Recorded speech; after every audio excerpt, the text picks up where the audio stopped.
Today, we're going to talk about the 2025 method for transforming your money mindset with Donna. So let's just dive into it, get it started here on Wisdom and Wealth. This is Donna, and this is Jim, each with a family that had to begin again. As they've brought their worlds together, they've learned a lot about blending families and finances along the way. Now, they're here to help you take on this new chapter with clarity and confidence. This is Wisdom and Wealth, financial clarity for families in transition. Hey, everybody, welcome into the podcast. Thanks for hanging out with Donna, Kendrick, and myself as we talk investing, finance, retirement, and the 2025 money mindset. I'm kind of curious to kind of go through this a little bit and see what's going on. Donna, how you doing this week? It's right at Christmas time. Actually, I think we're dropping this after Christmas, but we're taping it before Christmas. So I'm still going to say Merry Christmas to you. How you doing? Yeah, Merry Christmas, Happy Holidays, Happy That's New right. Year. And yeah, Exactly. This money mindset one's pretty good because we all make resolutions moving into the new year. We do. Exactly. And sometimes it is like, what's stuck up in here that kind of blocks everything from what we can do? And this is a topic that I think I've always been very hesitant to record a podcast on, right? Because, ladies and gentlemen, I believe in a little bit of the woo, we call it out there, right? About that mindset work and kind of getting rid of the blocks that might have given us a story that we play by. So yeah, this is going to be fun. I'm happy to dig in. Yeah, I'm not one that's ever really cared for resolutions myself either. And, last year to start going into 24, I was like, I've got to lose some weight. I was feeling really uncomfortable. And so instead of just making the resolution, I just made some action steps. And I wrote down like 3 little things I wanted to accomplish in that piece, which I never do. And it did seem to work because I kind of stuck to it a little bit more. Now I fell off the wagon here the end of 24. It's a holiday, kid. Yeah, but I lost like 25 pounds, right? So it kind of works. So definitely going to be kind of revisiting that, coming up here in the next couple of weeks and get myself back on track. But yeah, I think it's a good point, right? So changing the mindset. And if you think about the concept of retirement or just planning for finance or whatever, it's scary to a lot of people. And you get your mindset, you can kind of do a lot of stuff. So let's run through some stuff. We'll give some, some sticky notes, if you will, write some stuff down on some sticky notes and see what you can do. Stick them on your mirror. Maybe you can help yourself throughout the day. But let's start with, I guess we'll kind of look at this like the negative thought. Okay. Mm-hmm. And then you kind of maybe switch it to the positive thought. How's that? We'll kind of take it from that angle. And I love it because there's like a mindset activity that I do at least on a quarterly basis. Like, because, hey, all of us I call it kicking the can attitude. Like, no, it didn't go right. It didn't go my way. I'm so frustrated, right? Humans definitely love that, right? Oh my God. And I mean, it's a Philadelphia thing. Like, we love the gripe. We do. So, I think that's pretty much a human thing, but there you go. That makes me feel better. But yeah, I like that idea. Writing a list down of all the things that, like, maybe why I feel not 100% happy in something, right? Or I messed that up, right? Or that paper, and writing them all down. And then in the middle of it, be like, how that make me feel, all right? And then the next one is, why is that not true, right? The fact that I fat fingered and miskeyed a T and an S and the person's name was wrong, does that make me inefficient? No. Yes. Right. Yeah. It means that I just didn't get an A typing at St. Basil Academy all those years ago. Nice. Right. But nice. Right. those are those like things. Like, you got to give yourself some forgiveness. So I love this. Like, the negative talk turned into, how do we turn that into a positive? Well, you're so happy and peppy. You take the positive, I'll take the negative, and we'll roll with that. So the negative thought. Jim isn't here on this one. Jim is good at the negative thought one. Oh, there we go. Well, Jim, this one's for you, buddy. Debt is ruining my life, right? So that could be your negative thought. And hey, that one's certainly one that we can all understand. Yeah. And a lot of that is like the fact that, okay, debt might be ruining your life. Let's say it again. All right. But it's my student loan debt that got me the education that allowed me to get that internship and allowed me to get the job of choice. That's a big part of how do we use debt to manage life well. The debt of my mortgage allowed me, the school district, to put my kids into this wonderful district. So I am now educating 3 little souls who are going to go on and impact the earth in a positive way. And I got a roof over my head. I mean, basically, just as simple as that. You got a place to sleep, Yeah, so it's a big thing. Yeah, that's a big one. So a roof over your head is a very good thing. Yes, you got to find the silver lining. So I guess even with this still being, the Christmas time, even if we drop this right after Christmas, it's still silver lining, silver bells, all that kind of stuff. So I like that. That's a good one. Yeah. All right. I don't earn enough to save or invest. A lot of people, certainly the last couple of years, have felt the pinch of the inflation problems we've been dealing with. So they're like, man, I can't afford to barely get by, let alone put some aside. Yeah, it's a big one, right? And I think in the Stocking Stuffer podcast we just did, we talked about like, okay, well, what if I do not eat lunch out every day, right? But I put that money right into my investments. So it's still the same amount I'm living on, but I've got that money now growing towards me. So a lot of it could be, ooh, I could play a game with myself to see if I could save by X. And here we go. Here's a little bit of my woo, I call it pleasure bundling, right? When I save $35 each week, I get to blank. Right. And so you put something that's really great at the end of it. And it's almost like mental bribery for yourself, right? Like I get to go for a walk at lunch, right? If I can pull up my bank statement, see it went up $35, I'm going to give myself I'm going to go home at 4 o'clock. Like, maybe I can do that with work, Right. There depending you if your go. schedule is. But even other pleasure bundling, like, yeah, maybe you don't buy that $8 coffee or the $5 coffee. I don't know what you put in yours, but it can wind up being just like, okay, I don't. But when I save $35, I get one on Saturday. Yeah. Like you can't There you just go. make yourself feel 100% without. Like you have to celebrate these things. So I'm a big fan of that. No, that's a totally great point. Because I mean, back to the weight loss conversation, I knew I had to break my addiction to sugar, so I had to not have it for a certain number of days, and then I kind of broke the addiction. But then as I went along, and granted I slipped a little bit, but as I went along for most of the year, I was like, I give myself the occasional treat. To your kind of point. And that kept me right where I wanted to be until we got to the holidays. But other than that, yeah, so that's a great way of doing that. Kind of reward yourself, but also still put something aside. My daughter started to kind of finally learn that lesson a couple of years ago, Donna, where she was like, she started making a little bit better money and she started finally putting a little bit away. And then one day she happened to look at it and she went, whoa. And she kind of like, she dug it. So then she was like, well, I'm going to try to get to this number. Right. So then she kind of, to your point, kind of started playing a little game with herself. Yeah, and I like to reward the motivation. actions many of times, right? Like, so maybe the action is like, I also lost some weight this year. We should actually do a whole podcast on that. And I did it through intermittent fasting, right? 14 pounds, which for me was great on a dare from my brother-in-law. So Pat, if you're listening, I did it. You were right, which I never say. So here we go. But the thing is too, it's like on video now. You're stuck with it. You know that, right? The pleasure bundling wasn't going to be like, ooh, I'm going to buy myself a new dress when I get down 10 pounds. It was, did I only eat between 12 and 8, 5 days this week, right? Did I hydrate for a full gallon of water this week? I'm a big fan of the 12-week year. I don't know if you've ever seen what that is, but it's pretty much how to take a big goal, shove it into 12 weeks and just record action steps, right? So sometimes the reward is for making sure you get those actions done, not the actual result that we're looking for. Interesting. No, I have to check that out. That sounds very interesting to do for sure. So kudos to you, by the way. Thank you, Bob. For the weight loss. Yeah. All right. So let's go on to the next negative thought. Taxes are so complicated. They just eat at my income. Ain't that the truth? Huge one. And so many people, when they start to see that tax bill, like it's really funny when I have 2 kids that are out of the house, out of college, living the big person life, we call it, young adults. Yeah. When they see their W-2 and they see how much is taken out in taxes, right? One lives in New York, one lives here. Like, oh my goodness, like it's big, right? And so when they see that, they're like, oh my God, like it's almost like a third is gone. I'm like, I understand that. But with taxes, don't you have a nice street to run on? Don't we have an effective police department? Well, don't we have blank and blank? Yeah, I know, really. That's a whole nother political podcast. Please don't comment on it. But no, I get your point, right? I mean, that's, you know, government inefficiency aside, that's the point of the roadways being repaired and the things that they're supposed to be doing with that stuff. There was a funny, I think it was Bill Murray, actually, I think I saw years ago that said, you want to teach your kid about taxes, dish them out a bowl of ice cream, and right before you give it to them, let them see it, then take 30% of it, and then say, here, this is this. And they're like, what are you doing? Start them early. Start them early. And it's like, no, the house gets 30%. So I was like, oh, that's good.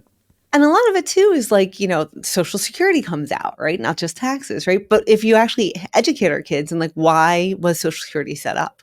What was it meant to support, right? It really wasn't meant to support the full retirement of our nation. And so then we're talking about, okay, the importance of saving outside of that. So here we go. Taxes are so bad, I don't understand them.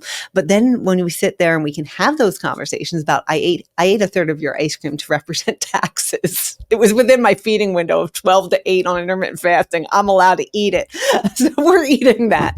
But then it's like, okay, but this is how you can save. Tax deferred.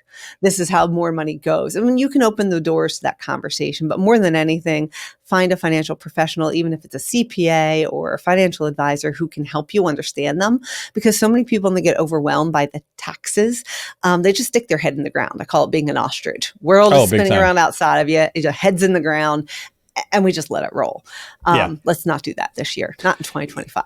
Yeah, and it rolls right into the next one too, which a lot of people will say, well, I'm freaking terrible with money and I always make bad choices, right? So therefore they just kind of continue to ostrich stuff. They they don't make any big financial decisions, or at least for their future. Maybe it's the future self. Maybe I'm terrible with money and I don't make good choices, so I'm not even thinking about making good choices for future me. And really, future me needs you to make some better choices.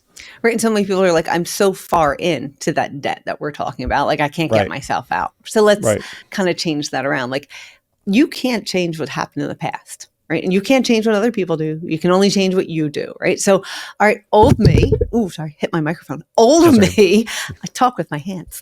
No. Is that the Italian Philly thing or what? What's going on? I don't know. I lived in Italy for years, but I didn't understand the language. So I can't really say that I talk with my hands. I think you picked it up though. So. Maybe. I'm going to sit on them now. We'll be fine. But that's a big part of it is okay. Yeah. I did this. Right. And we're here. What do I do about it now? Yeah. Right. Yeah. And a lot of it is like, how did we see our parents spend money? Right. And maybe they never talked to us about it. I was at an event the other day and we had everyone say like what they learned about their parents about money. And where everyone's probably between 40 and 55, everyone went around and was like, my parents didn't talk about money. They fought about money, but they didn't talk about it. Right. And so like here, where did we get that education? Right. But what did we see? We saw mom and dad probably like hiding some money in between the sheets, right? Or in between the curtains, like things like that. Like, and so some of the decisions we make come from our upbringing with money. So that's where we are. Yeah. Yeah. So now let's educate ourselves, right? Let's get a subscription to a magazine that you enjoy reading. Let's follow a podcast that we love listening to and feel inspired to just do one different action, to not repeat that same habit. So. Yeah, it's funny. I got a good friend of probably the last 35 years or so that's terrible. That's in this. They're like, I'm terrible with money. I make bad choices. And so they asked me for advice. And I am like, I'm not technically the professional, but I've been doing this for so long. I have some good nuggets of information and I point them to, the proper people. But it's like, let me give you some advice. Let me give you some things to be doing, little things that you could be doing to try to make better choices. And they've had a pretty good year this past 2 years, really kind of turning some things around for themselves. So kudos to them. For taking those steps, right? But they've also they kind of got started by reaching out to a trusted friend, and then that walked them to the next step where they started listening to some various different podcasts and things of that nature. So to your point, get some education for yourself so that you stop making bad choices and kind of stop that cycle. So good stuff. Yeah. And if we're going to turn it into something positive, I'm going to just sneak in this one. Yeah. I've had someone say, and I loved it, I really spoiled myself, made some bad money choices, got into a little debt, right? And I'm like, all right, well, let's say this. I love everything that I've purchased, and I'm going to use it so well. That car that was a little bit over budget, I'm going to run that car to 200,000 miles. This is awesome. So I'm going to take care of it, but I'm going to use it. Yes, but for the next 6 years, I'm not going to have a car payment, right? This is going to be great. I'm going to save that money. Like, so if we kind of be like, all right, well, we're here. So use these great things, but now what opportunity does it give us? Because we're not going to live like that again. So. Yeah. I got to tell you, man, I've been digging not having a car payment. I'm one of those people that seems like I've had a car payment for 30 years. And recently I haven't had one for a little while. And I keep going, I see something new. And I'm like, that'd be kind of nice. And I'm like, and then I talk to myself and I go, but do you really want the car payment? And I'm like, no, it's nice not having it. So it is. It's a nice I tell my kids too, like take good care of your car because between student loans and car payments, it's going to be tight. So. It's going to be tight. Yeah. Let's do one or two more here, Donna, before we wrap up. Let's see. Let me just jump around on the list, look for something interesting here.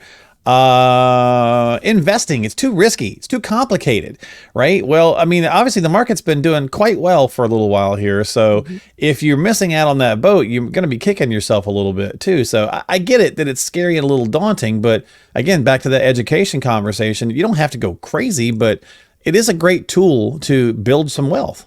Yeah.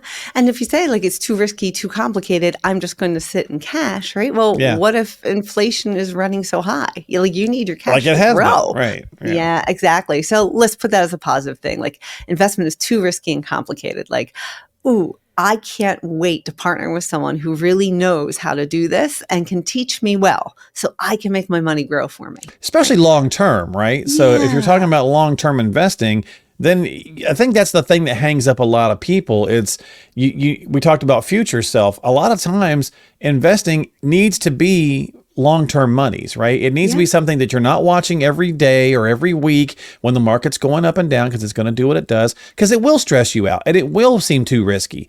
But if you think about this, okay, this is 30-year money or 20-year money or whatever your time horizon is, changes the perspective. It does. And so we often, like when we do a financial plan for a family, we actually like, where are we right now?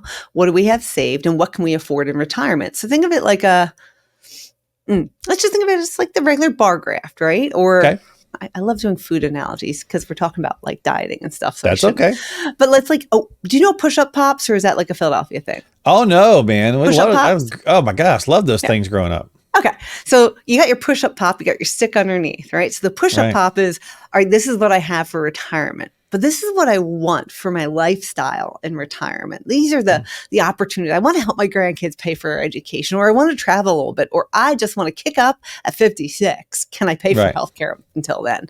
Right. And that's the difference. Like, so where do we need our money to be? So push up that little push-up pop from the bottom. You'll start to see the beautiful orange sherbet come to the top. That's what you have to invest for, right? So we have to protect the money here, but then we have to make that money grow to compensate for this.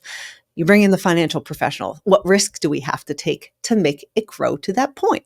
So you might actually say it's too risky, but then you have to really go back and say, well, do I have to take that much risk? You might not have to. So then you're more than willing to say, all right, let's put some in the market because I want the push-up pop. I want all of it. I want the sherbet. I want the wrapper. I want the whole thing. So that is a really good way to think of it is, yeah, it's risky, but I'm really aware of what I have to grow. And that's where I apply my funds. For sure. And I think a lot of people, as they're starting to approach retirement, Donna, that's where they also hang up too. You know, I'm too late to the game, and now it's too risky, or I'm going to have to take too much risk because I started late, or whatever the case is. So we'll kind of finish with that one. If it's a retirement conversation, and you and I talked before many times about being just a little over on the opposite side of 50, on the north side of 50, you start to kind of think about it more, and you start to think, okay, well, I'm 53. 12 years to 65 is not going to take long, right? So get started. It's not too late. It doesn't matter if it's, yes, the more runway you have, the better. But the longer you keep talking yourself out of it, the worse it gets. So just do it. Yeah, and think of the positive of, I have worked all these years to get to the level of my profession where I am. Like, let's think about some of those doctors that really had to be a residency around here, not making more than 50 or 60,000 a year as doctors, right? With these huge student loans, like average vet has about 300,000 in student loans. Like, that's crazy, right? Yeah. Yeah. So think of that. And so finally, you're 40 or 50, like the loans are paid off. You're making some nice money. Well, now's the opportunity to go ahead and start really saving, right? So that you can forward fund that retirement now, because now you have the opportunity. You're not paying off all of those loans. You're well versed into your profession. You're making good money. Kids are out of college. Go, go, go, go, go. So it's a big part of it. Yeah, and it really is. And for people who often feel like they're behind the eight ball, getting late to the game, getting over 50 does make a big difference. I mean, we've talked about that in prior podcasts. Hopefully the kids are off the payroll. You do have the catch-up contribution money limits that get changed. Hopefully, you're probably making the most that you've ever made. So there's lots of little ways you can really gain some ground pretty quickly. You just have to put a little effort in. Yeah, and I remember talking to someone over Thanksgiving, right, who was early 70s, right? Still working. And they're like, wow, it's so much easier to invest and get good advice than it was when I was younger. Like, I didn't have access to the internet. I didn't have access to podcasts. Like, you had to go like to Uncle Bobby and figure it out if he was telling you the truth. Like, so like now there are so many resources and options to get back in the game if we're trying to save for retirement. And it can go through investments. It can go through property. It can go through annuities, fixed. Like, there's a world to pick from. You have many flavors of a push-up pop in investments, so go for it. Yeah, but orange one's the best. So you just gotta roll with the classic orange.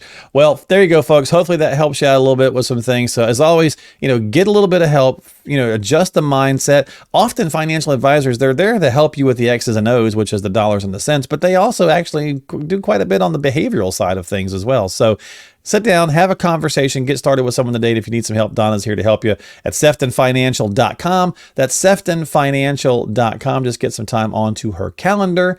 And we appreciate you, and have a happy final few days of 2024 and going into 25. Donna, thank you so much for hanging out. Always appreciate you. Thank you. Happy New Year. Happy New Year, everybody. We'll see you next time here on Wisdom and Wealth.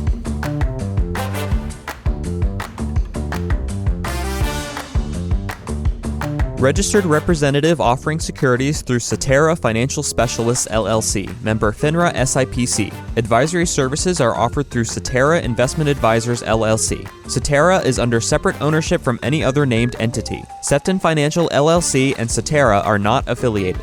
Sefton Financial is located at 8200 Flowertown Avenue, Suite 1B in Windmore, Pennsylvania, 19038.